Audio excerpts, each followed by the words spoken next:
Hi, welcome to episode 243 of your favorite daily podcast, a couple of things, a podcast about things.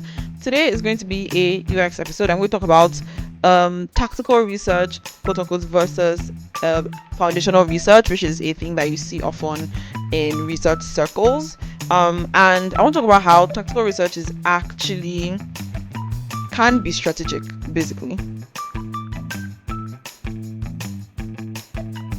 So a lot of the time, something that you hear UX people say is, especially when it comes to like, how do you know that you're senior, or how do you know that you're growing, or things like that, people often talk about how like, senior people do foundational research and junior people do tactical research. So methods are seen as, like basic, not strategic, not rigorous. They have a short-term outlook, things like that, that it cannot be used to make innovative decisions and so on and so forth. So it's really like very basic kind of research according to how most people view it.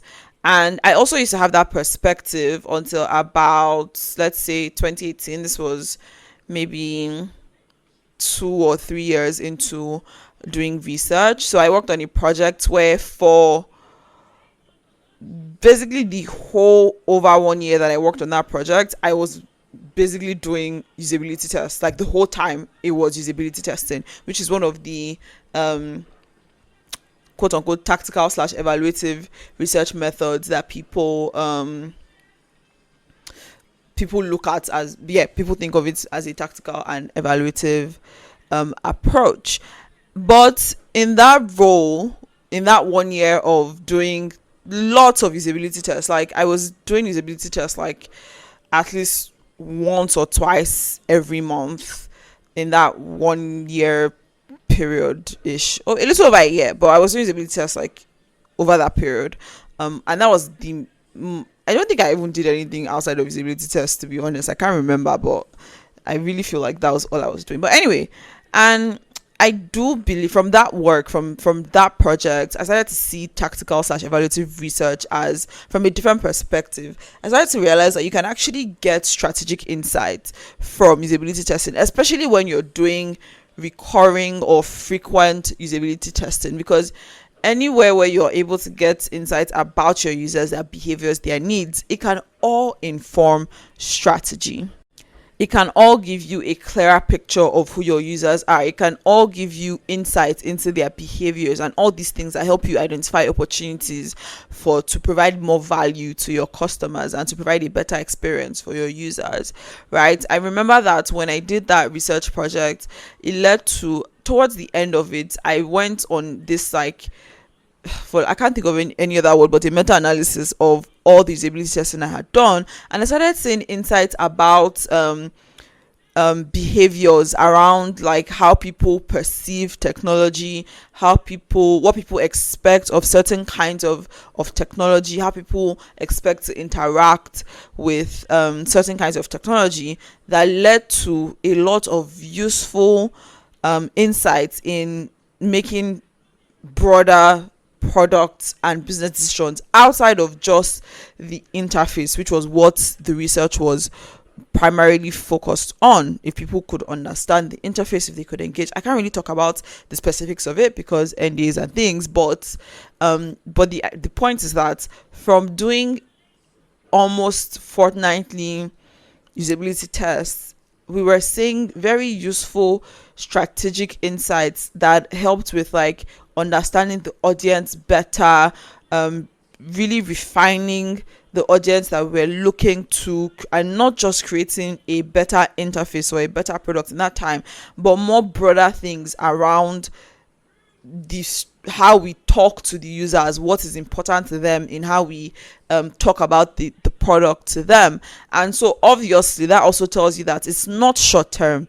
It's because it's, even though it's conducted in quote unquote short term, every 2 weeks, every 3 weeks, they're doing usability testing or some other form of tactical research or evaluative research, it doesn't mean that those insights die at that point. It doesn't mean that after that point they are useless. You can come back and look at them, look at all the, I'm going to keep using usability tests as an example because that's what was top of my mind. So you can look like I did. You can look at all these ability tests that you've run in the past year. What are the insights that came from them? What are the things that you learned? What are the things that were surprising, even beyond the interface itself? What are the things that you learned about how people perceive certain things, or how people of a particular target audience or a particular subset of your audience, how they perceive certain things, what they expect of those things?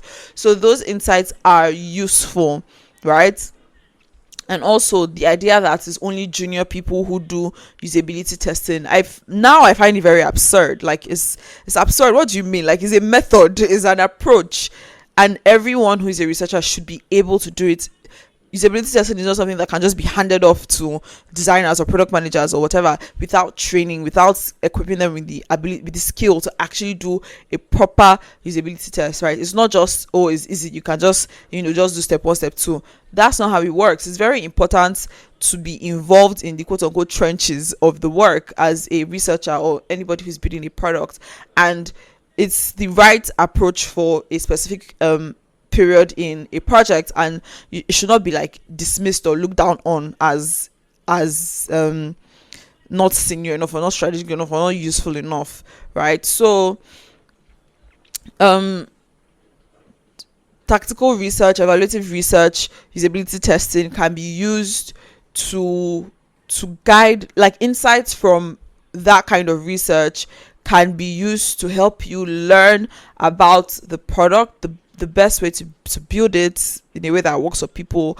And then it can also help you learn about the needs, the behaviors, the thoughts, the thinking styles, all of these things about the users. It's not one or the other. The both of them work together to give you a holistic picture of the users. And I think even that, like, trying to clearly divide it into two, like one is tactical and one is evaluative, it also like misses the point, because the insights that can be derived from it is not limited to one or the other. So yeah, thank you for listening. That's for today. Bye.